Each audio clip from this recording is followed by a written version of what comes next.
Lá! Você não só me achou, como você me aceitou. Tá vendo como eu sou legal? Te Eu aceitei! bem, já, Quanto tempo! tudo bem, é mesmo, quanto tempo, né? Quem é você? Muitos casais, né?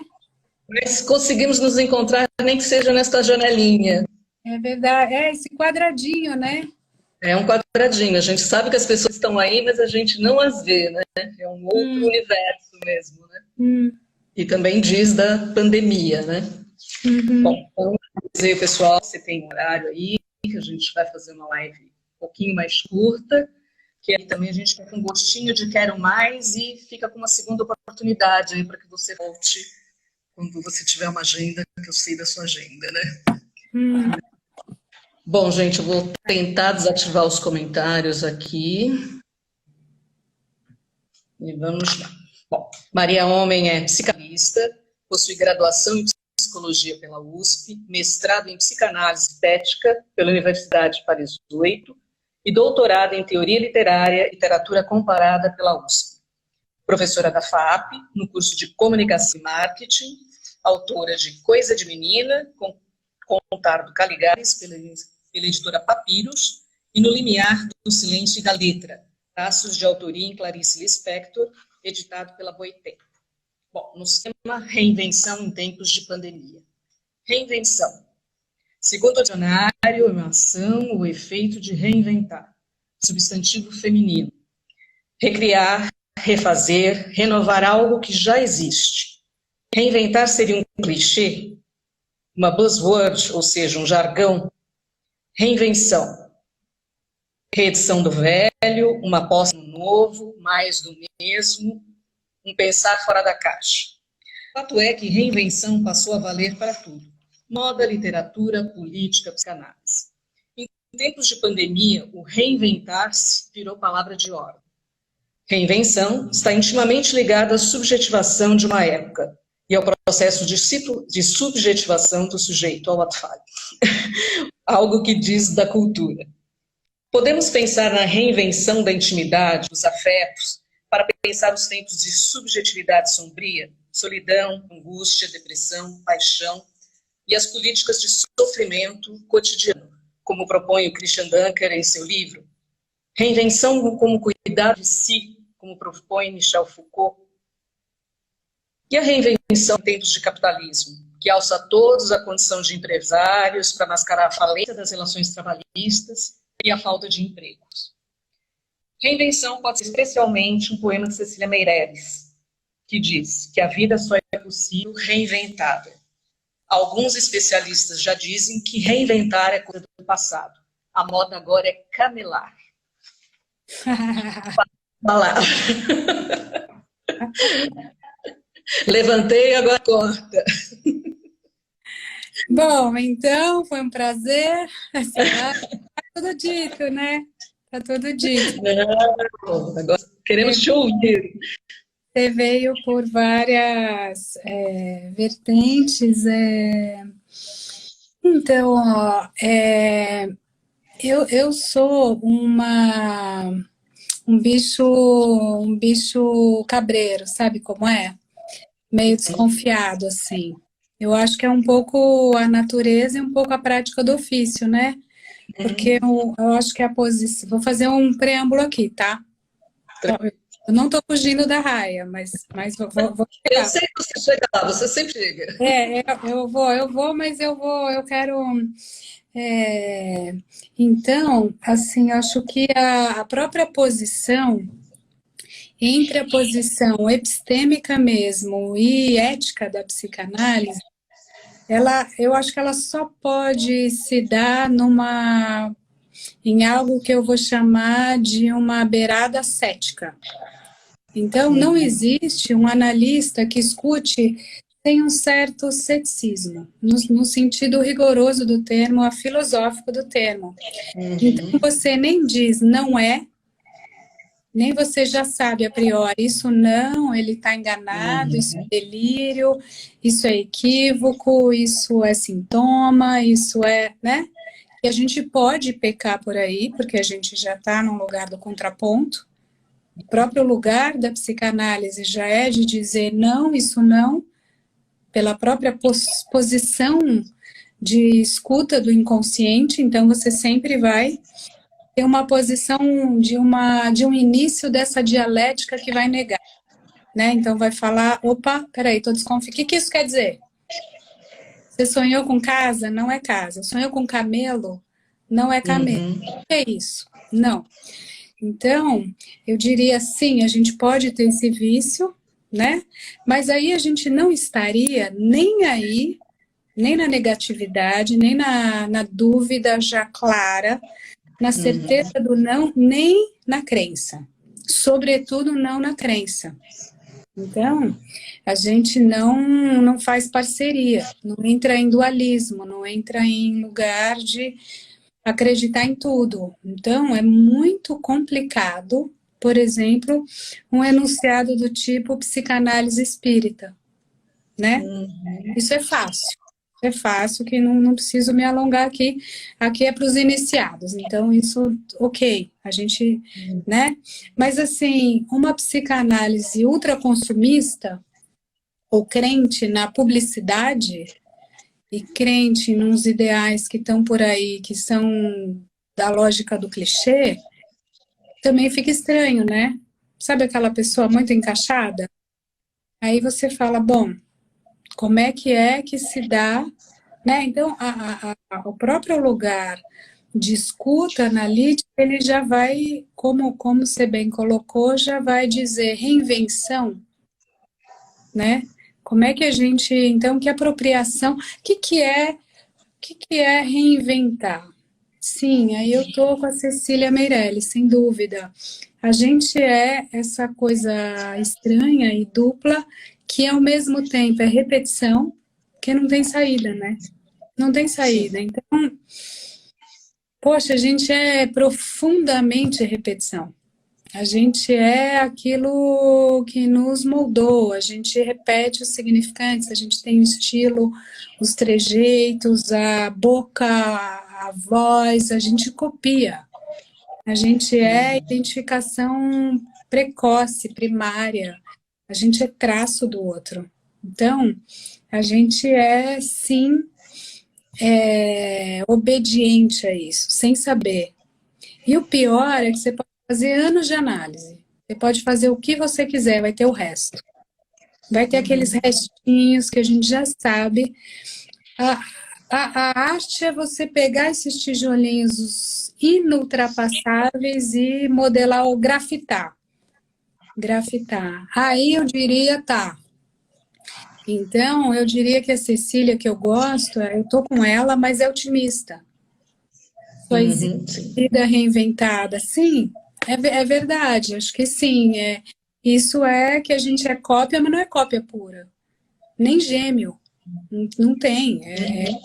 Outro momento que saiu da barriga, é de outro jeito que chegou o hormônio, é de outro jeito que eu me relacionei com você e eu senti a tua presença e você sentiu a minha. Cada um sentiu a presença dessa alteridade no útero de um certo jeito. Tendo ou não outro bebê ali. Tendo um intestino. Tendo só uma placenta. Enfim. Então, o que eu fiz com aquele outro que estava me abraçando e o que eu estou fazendo até agora? Eu estou copy-paste e reinventa. Copy-paste e reinventa. Copy-paste e reinventa. O que deu? É isso que é a arte. E aí a análise vai, o que deu e o que eu posso fazer? O que eu posso fazer disso que está dando aqui? O que aparece, o que eu consigo reinventar disso? O que eu consigo reinventar do que eu reinventei sem saber?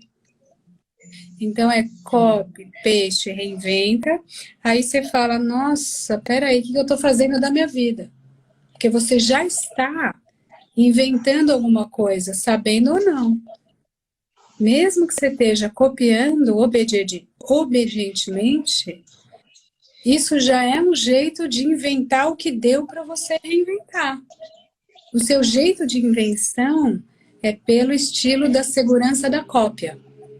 Então você diz, meu avô é advogado, meu pai é advogado, eu vou fazer direito, está tudo pronto para mim e é muito bom.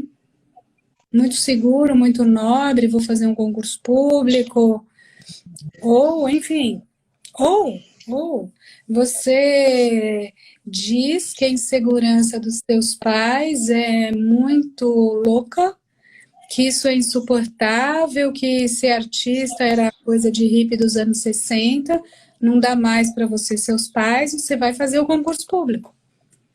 E você está inventando como? Copiando uma parte do desejo inconsciente dos seus pais, que quando fez a escolha hippie, lamentou e lamenta até hoje um desejo de segurança, que é teu e que pode escrever, é deles, também é deles. Por isso que eles podem, em alguma medida, te estranhar, mas em outra medida, que bom, filho, que você não repetiu nossos erros e que você está aqui. E esse é o diálogo intergeracional. Esse é o diálogo entre pais e filhos, é uma maneira de dizer entre a filiação, né? Entre aquilo que veio antes da gente que vem agora, que é o que a gente idealiza ou não. E agora... Quer dizer que a gente pode seguir uma trajetória, mas pegando um atalho diferente, de repente. E que tudo, tudo é cópia e reinvenção. Tudo é uma invenção e uma cópia simultaneamente. É a dupla hélice do que dá para ser. Porque é da própria estrutura da criação. Não tem história da arte sem a arte, não tem arte sem sua história. Não é possível, não existe um impacto, vamos pegar um clichê do clichê, mas um impacto que pode ter um Van Gogh só pode existir porque tinha uma desconstrução do traço que estava ali, estava no ar. Então, eu estou materializando aquilo, eu estou sentindo aquilo. Então, é invenção, mas é diálogo com. É isso que eu quero dizer. Cópia é diálogo com. É você fazer, né, a coisa da obra. A obra é aberta porque ela está no mundo e todo mundo está pegando. Então, às vezes você vê, sabe, essa coisa de rede social é curiosa, né? Eu vou te falar.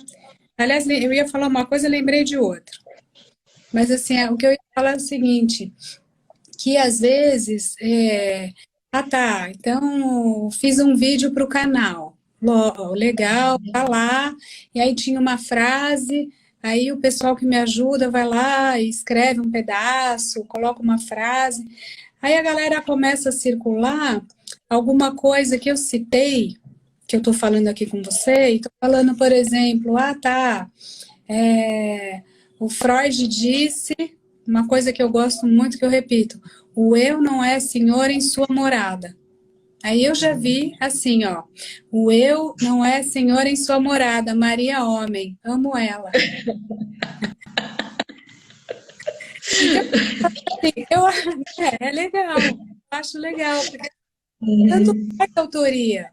Nesse caso, eu até estou explicitando aqui, porque enfim, se faz sentido no mundo, você vai pegando e vai colocando as coisas, e a gente talvez daqui a pouco vá migrar para um reverso da modernidade, quando a modernidade inventou o conceito de autor individual, né? Tem toda uma discussão sobre autoria, que é o trabalho que eu fiz, o doutorado, que é esse da Clarice que você citou, que é no limiar do silêncio e da letra, e é traços da autoria, para pegar essa discussão sobre quem fala onde a gente fala.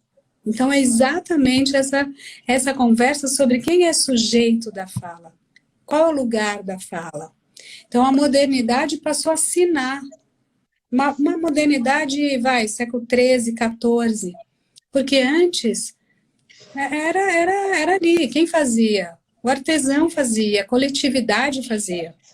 A ideia de inventar uma subjetividade individual e que ela quer ser distinta da outra, que ela quer ter um nome, Maria, Patrícia, isso é recentíssimo na história. Isso agora a gente tem um nome próprio e a gente põe uma marca.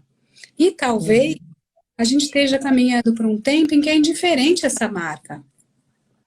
em que você se identifica com uma ideia, que o eu não é aquele que domina e que a subjetividade ela transcende a razão, a consciência, a liberdade, a autonomia, e não é menos que isso que o Freud, né, que a virada freudiana colocou. E aí você fala, bom, tanto faz quem é o autor. Então vamos colocar Maria, João, José, Jacques, Zig. Então vamos indo. Então fake news, mundo da fantasia, é o mundo da reinvenção. Você não citou isso, mas eu acho que isso é uma coisa que merece a gente puxar. É como se a gente tivesse hoje num sintoma tão reinventivo, num desejo de tanta negação da tradição, é tão super moderno, é tão pós-moderno, no sentido de ser hipermoderno, que a gente está dizendo, bom, eu quero me conectar àquilo e eu quero acreditar no que eu quiser, e eu quero dizer que tem vírus sim, que não tem não, que é grave sim, que não é grave não, que eu sou a Constituição que eu não sou, que é a democracia que não é. Então, o que é fake? É a vitória da reinvenção, não é? É a vitória da reescritura. É a vitória de você dizer, eu não quero compartilhar com você a realidade. Esse é o acordo básico, né? E a gente combina que a gente está compartilhando algo que a gente vai nomear, né? O real que nos toca, a gente vai fazer um pacto, vai fazer uma ligação de linguagem e vai combinar que a gente está vivendo aqui. E que isso é a realidade. E depois a gente combina outros detalhes, que todo mundo é mais ou menos igual, todo mundo é equivalente, equidade, justiça, cidadania. E o outro fala, não estou afim.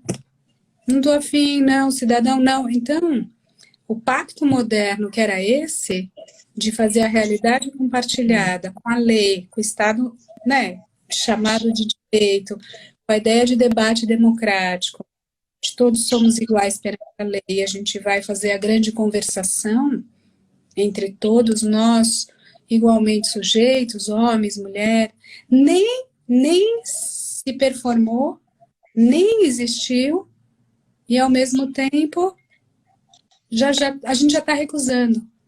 A gente já está falando, quer saber?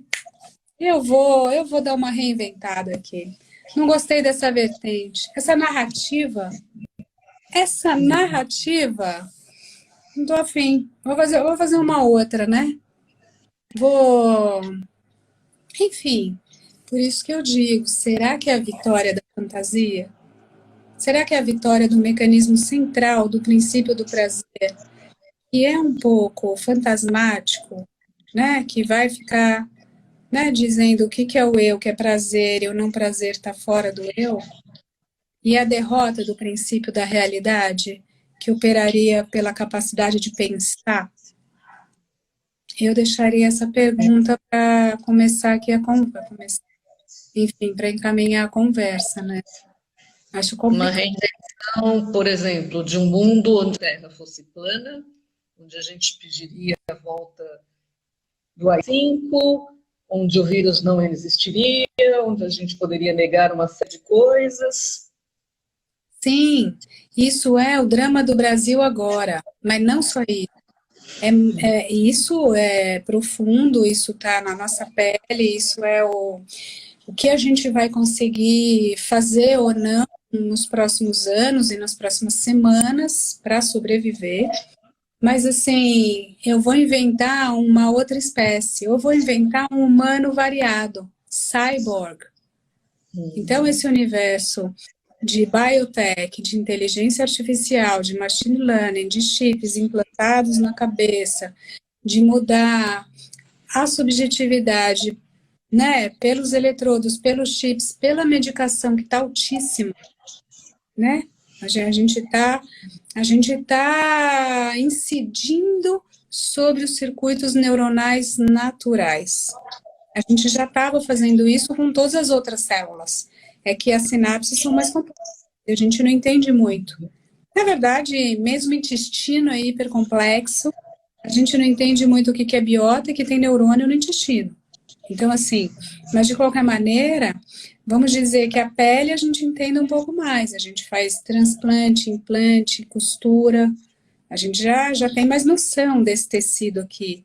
Agora, essas conexões aqui são carregadas de sentido, que tem memória, que tem afeto, que tem humor, e a gente quer incidir justamente sobre isso, né? A gente pretende tirar o pensamento repetitivo, tirar o pensamento traumático, tirar o pensamento delirante, tirar a tristeza, colocar alegria, enfim. A gente está fazendo isso. E a gente está mudando. Enfim, imagina um sensor que vai saber não só onde você está, para dizer se você está com vírus ou não com a sua temperatura, mas daqui 10 anos, daqui 50, não vai ter sapiens 46 cromossomos, em média. Não vai ter. Não vai ter, não. A gente está construindo coisas, é reinvenção do humano. Agora voei, mas assim, não é desembasado. Né? Vamos, como você falou, a gente pode se encontrar nessa janela, a gente já tem uma live marcada, holográfica, não sei nem como vai ser daqui 10 anos. A gente vai voltar nessa aqui, a gente vai filmar. Aliás, você vai gravar? Vou gravar, disponibilizar depois. Ana, você grava, você guarda esses trechinhos. Daqui 10 anos, 2030, a gente tem um encontro marcado que a gente vai ver o que a gente se reinventou como espécie. Nesse eterno diálogo com a natureza, que a gente está fazendo agora via vírus, né? A gente está correndo para decodificar a linguagem do vírus. A gente está tentando saber como é que o cara se comporta, como é que ele gosta, que sangue que ele gosta, né, que artéria, que veículo, que cheiro, que parece que ele é bem curioso, esse garoto. Então, como é que a gente vai aprender o máximo da natureza, se proteger e destruir o que a gente acha que faz mal e se reinventar de acordo com aquilo que seria mais performance? Né? Então, o ideal de eu básico da nossa cultura é alta performance. Como é que a gente... Você sabe que tem bilhões, bilhão não é brincadeira, é bilhões no exército americano, e talvez, provavelmente, vários outros, para fazer super soldados. Como é que você vai ter visão noturna, como é que você vai implantar chip, como é que você vai correr mais rápido, como é que você vai ter um radar aqui, como é que você vai saber a aproximação atrás de você, uns olhos nas costas, como é que você vai poder, né, implantar pequenos dirigidores de voos. E assim, isso é 2020. Isso é reinvenção? Isso é profundo, profundamente reinvenção. Como é que a gente vai pensar a psicanálise nesse universo? Né? Como é que a gente vai falar o soldado cyborg, como é que tá para você? O empresário super rico, tudo bem, agora você é bilionário, né? Que nem o bilionário japonês, que é o primeiro da fila para fazer a volta ali, o passeio espacial, né? Sim. Já tá bucado. Eu queria ter essa... Eu não me diria totalmente consumista, não consigo ter uma conexão profunda com bolsa, né? Essa marca, eu posso até admirar a artesania, enfim, uma marca e a qualidade do tecido, design, posso até esteticamente, mas não tenho essa conexão. Mas, poxa, poder ver a terra de fora, né? Pra gente que está nessa posição de ver de fora, que é um pouco gozo de vista, né? Se é que a gente pode nomear aqui, se é que a gente pode contar, né, Patrícia? Mas é um pouco.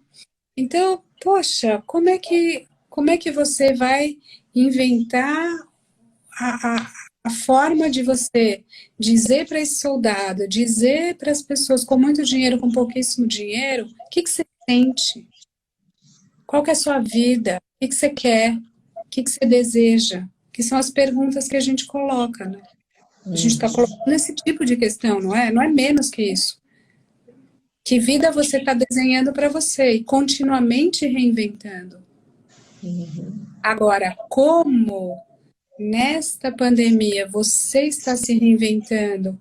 Quais são os grandes eixos de possibilidade de choque, de reconstrução eventual, destruição, declínio e eventual, né, retomada das suas relações? Aí é todo um grande capítulo, né? Eu estou pensando... Mas essa questão da reinvenção apareceu na clínica? Você escutou algo dessa ordem? Então, olha, você sabe que eu ando falando isso bem claramente. Claro, pode ser a minha experiência particular, mas tem um aumento de demanda incrível de busca por análise nestes tempos. Sim. Sem dúvida, não sei como. Isso é fato. Fato, tanto que se multiplicam serviços, né, muitas vezes gratuitos, de pessoas que se organizam para prestar uma escuta eu acho que nunca fomos tão subjetivantes. Nunca a gente teve tanta urgência, né, e é quase, né, aquele jogo, né, dos três prisioneiros, e a urgência, o tempo lógico que promove essa urgência. Então, assim, você está vivendo cara a cara com alguém, você está esbarrando, ou você está vivendo sozinho, e você está esbarrando com a sua solidão, você está esbarrando com o seu sofrimento, aí você se pergunta o que eu fiz na minha vida. Por que eu casei com essa pessoa? Quem sou eu que estou suportando isso desse homem? Por que eu tô com essa mulher? Por que eu tô com esse cara? Por que eu sou hétero? Por que eu sou trans? Eu quero ser trans? Não. Eu quero ser... Peraí, eu quero esse trabalho. Que trabalho eu faço? Então, essas são as grandes questões de desenho. Isso que eu chamo de desenho de vida, né? Então, agora eu tô fazendo... Agora mesmo, que eu tô levemente atrasada, e nem é para contar para o editor que eu tô fazendo até lives e que não tô sentada para A gente não conta para ninguém. segredo. Mas é que eu pensar, né? Mas agora eu estou fazendo um livrinho para Todavia, que é justamente sobre tudo isso, é uma coleção 2020. Eu acho que eu tenho uma ideia de título, mas estou pensando ainda. Mas é isso, quais são os efeitos do atravessamento da pandemia na nossa subjetividade, na nossa mente, agora, né?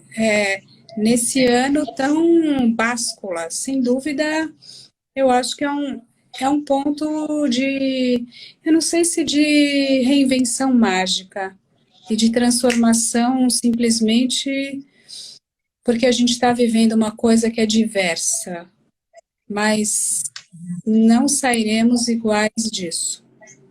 Não sairemos. Você acha que a nossa relação com a temporalidade mudou? Porque tem uma questão do tempo agora muito presente, né? Acho que muito marcada pelo fato do confinamento, né? Mas o que você pensou? Acelera, atrasa, fica longo, fica... Não começou a ideia aqui, por exemplo, vou falar da minha experiência, que eu tinha muito no início, começou a pandemia, todo mundo dentro de casa, a gente não pode sair mais, não pode circular, tal.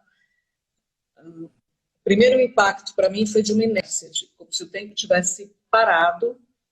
A minha ficha, particularmente, demorou bastante a cair, essa coisa de realmente não pode sair e tal. Eu já não saía, né? Mas, por exemplo, eu demorei para elaborar isso e é como assim, meu primeiro pensamento como boa neurótica, o mundo acabou. Nada mais vai ser possível. Aí, depois, né, a gente vai, né, reinventando, vamos fazer o quê, né? O que eu vou fazer com os projetos, né? Que é tudo presencial, né? Eu relutei muito em vir para o online, aí foi mais por uma demanda mesmo, os próprios palestrantes aí, você não vai fazer nada, as pessoas começaram a pedir, eu falei, bom, vou fazer uma experiência. Mas assim, muito relutante, é uma experiência que deu super certo, né? Mas não sei se uma reinvenção foi uma nova forma de fazer uma coisa, né? Já que não se pode mais o presencial, então vamos para o online, né? E depois a minha relação com o tempo mudou. E eu estou escutando muitas pessoas dizerem isso, né? Eu não paro, né? Eu faço uma coisa atrás da outra, até que o universo doméstico tomou conta também, né? Então agora você não tem mais os seus colaboradores, né? Uma faxineira, não sei o que, é tudo, né? Então, assim, tudo lá dentro de casa, o público, o privado, o profissional, o particular, né? O afetivo. Então, acho que tem uma questão com o tempo aí, de uma paralisação para uma aceleração que, por exemplo, antes eu ficava muito assim, eu acordava, não sei que dia era. Porque a sensação que eu tinha que todos os dias eram iguais, porque você não tem um compromisso de si. E aí comecei a conversar com as pessoas, né? Nossa, para mim todo dia parece segunda-feira, né? Porque eu não paro.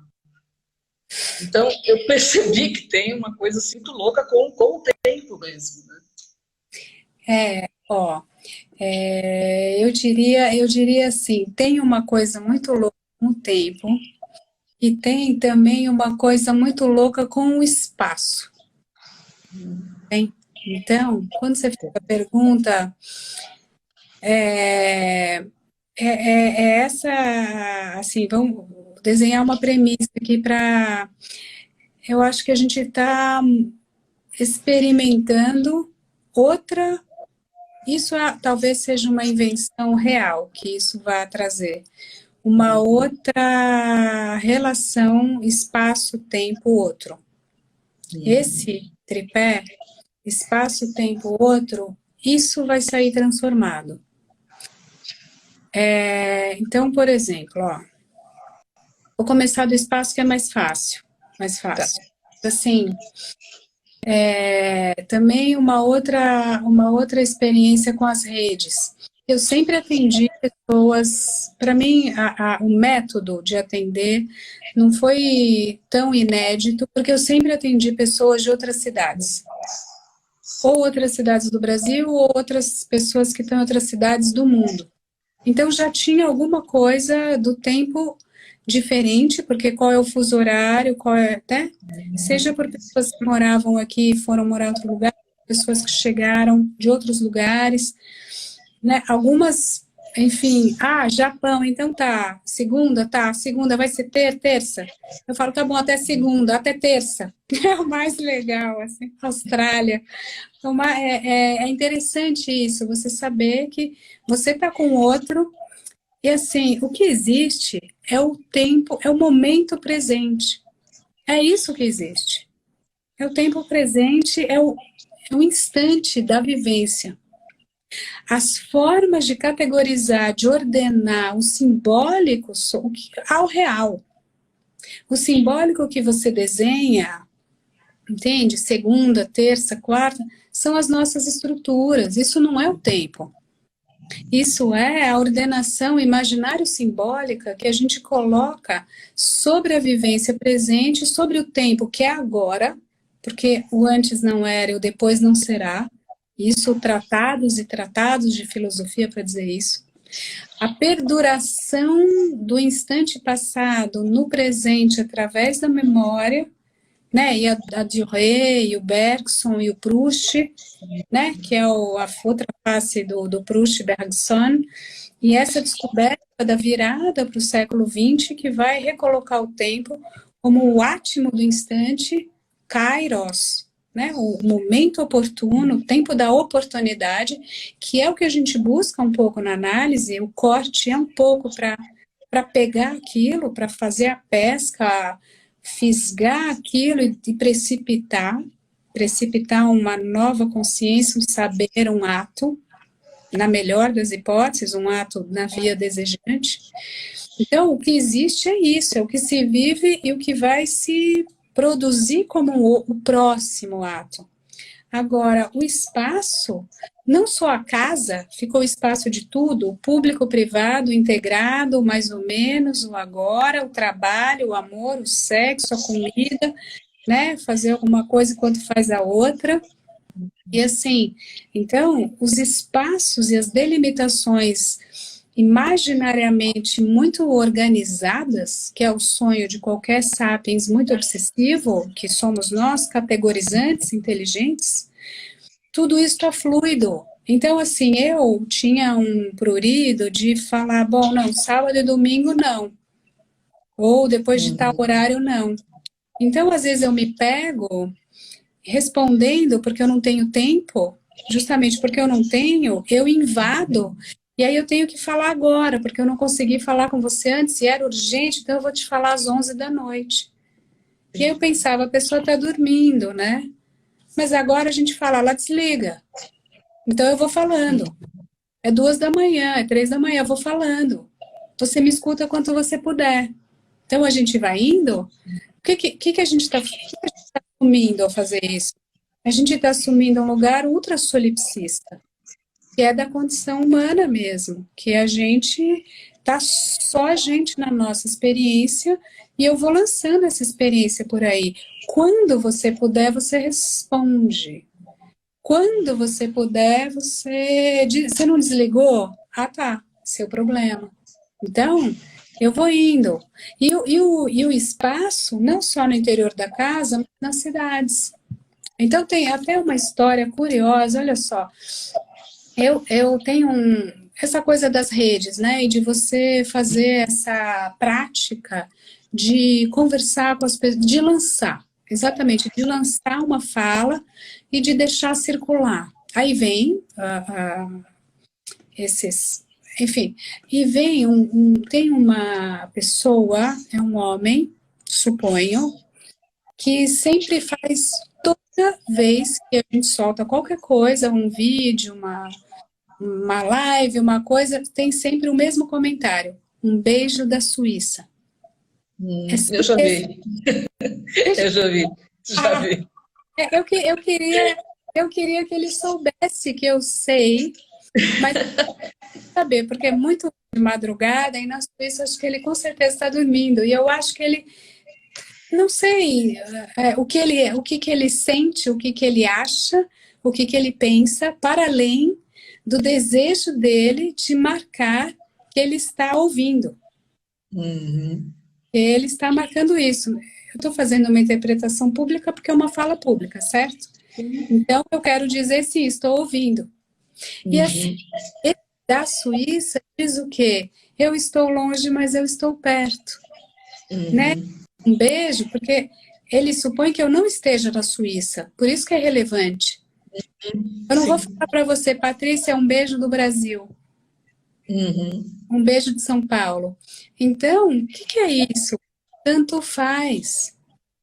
Tanto faz. A geografia, essa grafia, essa escrita sobre a Terra, ela se transformou, porque agora a gente vai fazer encontro e fala e essa conversação em qualquer ritmo, em qualquer temporalidade, em qualquer língua, porque alguém traduz para você, ou o Google, ou o YouTube, ou um aparelhinho, um translator qualquer, que você...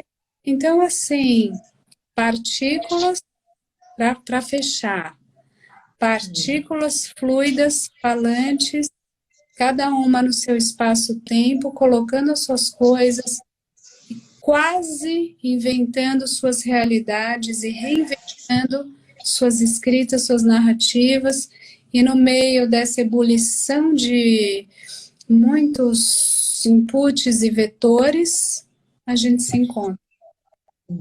Vou te fazer uma última pergunta aí, para a gente encerrar. Como é que você acha que vão ficar as relações, os afetos, né? Com essa coisa agora de não aproximação, não pode beijar, não pode abraçar, né? Cuidado a hora que encontrar tal pessoa, tal. Né? Estava na live com o Marcelo Veras outro dia, né? E perguntando, né? Que é a pergunta que não quer calar, né? Quais são as perspectivas? Quando isso vai acabar? Né? O que será de nós com a pandemia? Né? Ele falou, Patrícia, a gente está trocando o pneu do carro com o carro andando. Né? Eu falei, não sei o que te dizer, né? Mas o que você pensa especialmente nessa questão dos afetos? Porque eu me pego desviando das pessoas quando eu saio às ruas. Isso é fato. Tem que desviar. Você tem que desviar. Mas desviar, às vezes, até de calçada como boa neurótica obsessiva, né? Principalmente se a pessoa não está de máscara. Lógico, e ainda fala, põe a máscara. É como às vezes eu falo, quando eu tenho um pouquinho mais de intimidade, porque eu acho que pede, né, que você possa... Acredito muito numa contenção coletiva, de gozo, né? Enfim, é difícil isso daí. Mas, assim, as relações, poxa vida, aí eu vou te falar, eu diria que a médio prazo não vai mudar tanto, sabe por quê? Porque a gente é um bicho muito esperto em termos técnicos. A gente é profundamente estúpido enquanto fazedor das relações que importam e das relações não agressivas, exploratórias, falsas, chatas, entediantes. Isso, sem dúvida. Agora, tecnicamente, para achar saída, eu te digo, milhares de pessoas estão quebrando a cabeça e fazendo turnos diários para descobrir medicamentos e vacinas. Então, assim, daqui a um ano, a gente vai estar mais ou menos vacinado. Pode ser uma vacina única, pode ser uma vacina tríplice, pode ser um blend de vacinas, porque um cara está indo pelo RNA-T, outro está indo pelo 4, pelo J, enfim. Mas a gente vai ter técnica para conseguir se encostar e conseguir tirar o outro desse lugar para o qual ele voltou. Porque a gente sabe aqui que a alteridade, a priori, ela é intrusiva.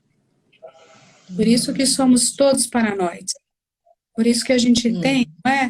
Forclusão universal, a gente está sempre lidando com bobeou, caiu. Bobeou, caiu onde? Na loucura. Qual é a loucura? A primária. Aquela que o outro vem. Porque quando ele te abraçava e te amparava, você nem sabia que você era eu e que ele era outro. Você estava não. Então, quando você entendeu que ele era outro, quando ele chegou, você falou, meu Deus, o que é isso? Então, a gente só está voltando para um lugar muito conhecido. A gente tem medo, e se tiver medo, tá bom, tá ótimo. Você tem pânico? Você está super paranoide? Você acha que o outro veio para te destruir, que ele está olhando para você, que é para te pegar, para te matar? Você é tão louco e tão paranoico que você nega que você tem esse medo? E você vai ter um delírio quase megalomaníaco de ser imortal e ser inatingível? Enfim, por ser superior, por ser atleta, por ser, enfim, o que você quiser, boas, vamos. Só que aí a minha pergunta não é nem o que vai acontecer na prática, o outro tal, será que essa experiência não poderia nos convidar a nos colocar como humanos diante de outros humanos e perceber que está tudo interligado, que está tudo interconectado e que o paradigma individualista, por mais que eu trabalhe com isso, trabalhe com acho sensacional uma expressão de uma individualidade, aspas, uma subjetividade singular. Ao mesmo tempo, o indivíduo, como construto, foi necessário, mas é uma armadilha. É uma armadilha sob todos os pontos de vista. Eu acho que o problema central, o ponto básico, que a gente deveria derrubar, pegar aquele martelo nietzschiano e derrubar, é a ideia de indivíduo. Ela não é mais útil, ela não é tão útil. Nem o indivíduo, o sujeito individual, um corpo, nem o individualismo na sua expressão coletiva que chama nacionalismo, que chama nação. É o meu grupo, que é superior a você, ao seu grupo, a minha pátria. Isso é o individualismo. Como matriz lógica, foi importante numa certa época, isso funda a modernidade, mas assim... Então, eu trabalho para isso, trabalho pensando sobre isso me instiga, isso me atrai como reflexão, e eu diria que se a gente conseguir agora, em que um vírus demorou semanas para colonizar um planeta inteiro, olha bem, semanas tá tudo dominado, você entendeu que você é o bicho humano da mesma espécie e que o jeito que você come tem a ver comigo. O jeito que você pensa tem a ver comigo. O jeito que você vai prender ou não o bicho, soltar ou não, refrigerar ou não, limpar ou não, ter cama ou não, ter avião ou não, tem a ver comigo. Então, fica o convite. Fica o convite para que a gente volte a se relacionar com o outro, não só como uma intrusão, ou como aquele que é meu inimigo potencial vai pegar algo de mim, nem como um grande irmão, que é outra grande ficção, é uma defesa quase maníaca, revolucionária, para a lógica individualista moderna, a ideia de fraternidade, de frátera, de igualdade, de grande amor, que me entedia profundamente esse discurso, nem uma coisa nem sua defesa. Mas a gente tá ligado, tem laço, a gente está enlaçado. A gente está enlaçado indissoluvelmente. Então, vamos fazer o que quanto a isso? Não sei. Eu estou a fim de negociar. Negociar sempre é um bom caminho. Eu estou a fim de conversar. Eu gosto. Eu estou a fim de saber. Eu estou a fim de saber de você. Eu estou a fim de falar, tá bom, então vamos. Como é que tá aí para você? Ah, tá bom, então podemos. Mas espera aí, deixa eu sinalizar também. É o seguinte, eu acho que, cara, eu te dei a matéria-prima. Eu te dei por R$ 3 arroba. Você não vai me vender um café Nespresso a R$ 22. 10 capsulinhas. Vamos dar uma. Vamos pensar? Vamos agregar? Como é que a gente agrega o tal valor? O que é valor? Quem agrega o quê? Vamos combinar? Eu estou te dando trabalho. A mão da obra, o pé da obra, a boca da obra, o cérebro da obra. Vamos, né? Então, assim, tá tudo ligadinho. Interessante ver as ligações. Acho que pode ser um. Acho que é um bom momento para a gente pensar. Eu acho que estão surgindo muitas questões aí, está fazendo a gente trabalhar um bocado. Né? O livro sai esse ano? Sai agora. É YouTube que você vai printar sob demanda, sabe como é? Então, assim, já sai agora, já. Maravilha. Então... Printarei o meu. Malu, muitíssimo obrigada. Adorei te ver. Nem que esteja por aqui e que a gente possa se encontrar aí em breve. Tá bom. Muito obrigada mais uma vez. Um beijo. Beijo. Tchau. Até.